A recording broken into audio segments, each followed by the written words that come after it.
সন্ধেবেলা বলতে ওই রাত ৮টা নাগাদ বেরিয়ে পড়লাম বাজারে। যাব হচ্ছে চিংড়ি মাছ কিনতে। বাজারে গেলাম কাঁচা চিংড়ি মাছ কিনতে, নিয়ে চলে এলাম পিৎজা।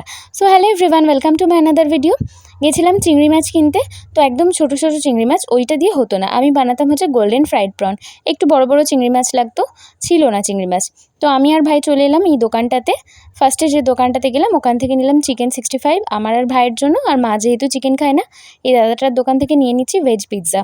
এই দাদাটার দোকানে এত সুন্দর সুন্দর আইটেম আছে, ক্রিসপি চিকেন, চিকেন উইংস, এইগুলো তো আছেই। আর এই যে আমাদের পিৎজাটা বানানো হচ্ছে, প্রথমে আছে chicken wings, crispy chicken, chicken cutlet, আর ওই যে লাস্টে শেষে চৌকো আমকাঠি। একদম নতুন একটা ফ্লেভার এবং নতুন একটা ইউনিক একটা আইটেম, বেশ দারুণ লাগলো।